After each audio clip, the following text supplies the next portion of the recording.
Bienvenidos. Hoy vamos a redescubrir Matrix, la película que no solo cambió el cine de acción, sino que nos hizo dudar por primera vez de la solidez del suelo que pisamos.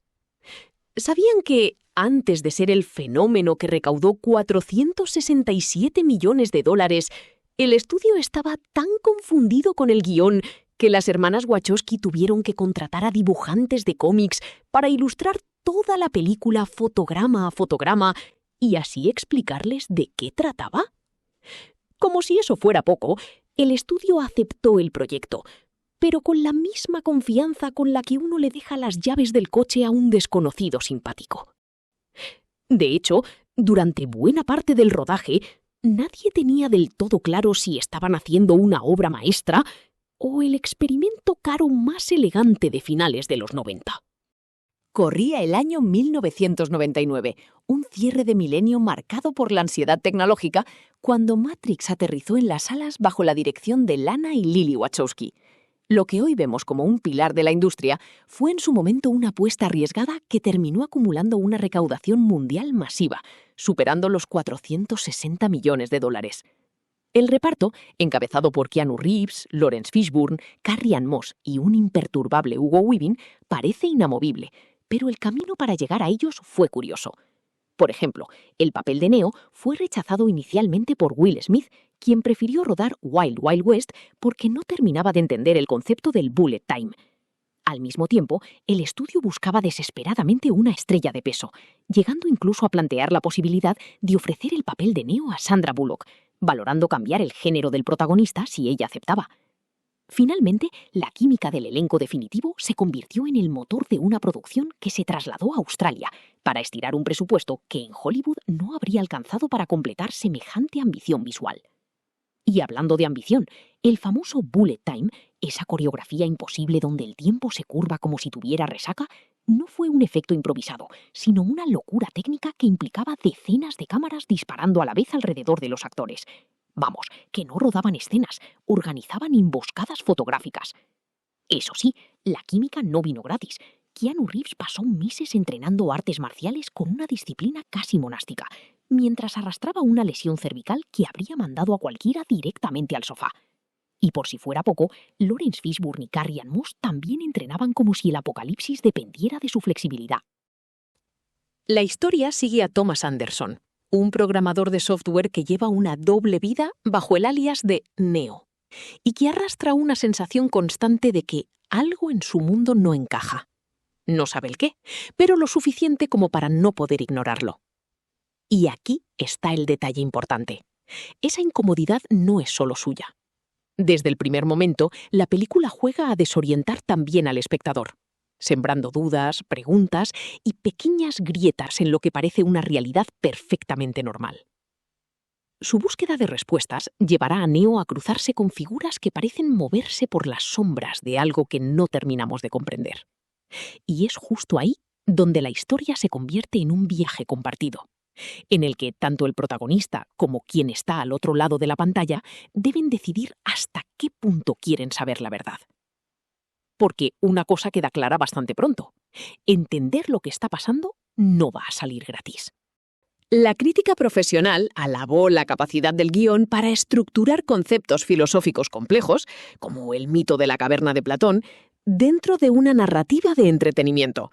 El público conectó de inmediato con el viaje del héroe, aunque algunos sectores de la crítica de la época señalaron que, tras la revelación principal, el ritmo se volcaba quizás demasiado hacia la acción pura, dejando en segundo plano la profundidad del inicio. El enfoque de las Wachowski, acreditadas en ese momento como los Wachowski Brothers, fue calificado como revolucionario. La crítica destacó su capacidad para hibridar el cine de artes marciales de Hong Kong con el ciberpunk occidental.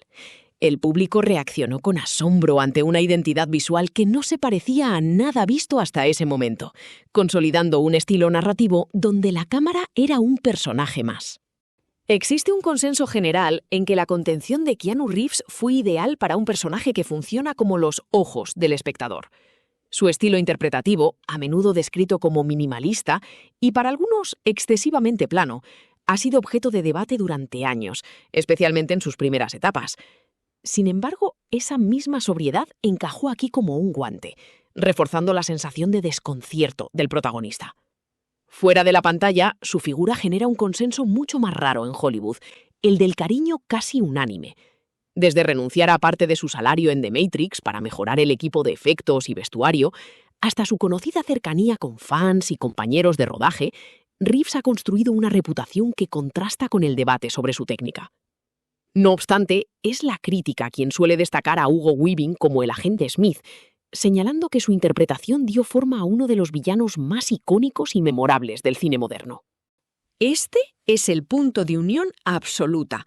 Tanto la prensa especializada como la audiencia general elevaron a Matrix al estatus de obra maestra técnica. El uso del color, el tinte verde enfermizo que baña las escenas urbanas, el montaje de sonido y, por supuesto, los efectos visuales fueron percibidos como el nuevo estándar de oro de la industria. Incluso hay detalles que el ojo no capta a la primera. El código verde que cae en pantalla no es un galimatías cualquiera, sino recetas de sushi escaneadas por el diseñador de producción. Sí, la revolución digital sazonada con cocina japonesa. Pero más allá de los cables y las explosiones, lo que realmente descolocó a la crítica fue su peso específico como propuesta intelectual. Matrix fue bautizada como el blockbuster de ideas, logrando una hazaña poco común: que el espectador medio saliera de la sala cuestionándose la naturaleza de su propia realidad y la veracidad de lo que perciben sus sentidos. La crítica académica vio en ella una síntesis perfecta de teorías sobre la percepción y la alienación tecnológica, mientras que el público celebraba una narrativa que no lo trataba como un simple consumidor de palomitas, sino como un cómplice de un despertar mental. El consenso es que la película logró equilibrar la sustancia con el estilo de una forma casi milagrosa. No usaba la filosofía como un adorno, sino que la convertía en el motor mismo de la acción. Al final, lo que la crítica más valoró fue su valentía, la de demostrar que una película de acción puede ser al mismo tiempo un desafío para la mente, que sigue generando debates décadas después.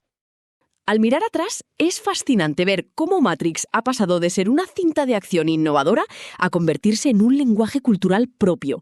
En su estreno fue un terremoto que sorprendió a parte de la crítica más tradicional, pero el tiempo ha sido extraordinariamente generoso con ella. En general, fue recibida con entusiasmo tanto por la crítica como por el público. A diferencia de otros efectos digitales de finales de los 90 que han envejecido con dificultad, la estética de esta película sigue sintiéndose vigente. Su impacto en el cine posterior es incalculable, hasta el punto de que el efecto tiempo bala fue imitado, parodiado y exprimido en anuncios, videojuegos y películas hasta que perdió el misterio y se convirtió casi en un chiste privado de la industria. Se copió desde la forma en que se filman las peleas en Hollywood hasta la obsesión por las tramas de realidades simuladas que inundaron la década posterior. Hoy, el consenso mayoritario la sitúa no solo como una película de culto, sino como una pieza esencial del patrimonio cinematográfico. Matrix no solo nos dio una gran historia, nos dio una nueva forma de mirar la pantalla y quizás de mirar el mundo que nos rodea, con la incómoda sospecha de que alguien, en algún lugar, ya ha escrito nuestro diálogo.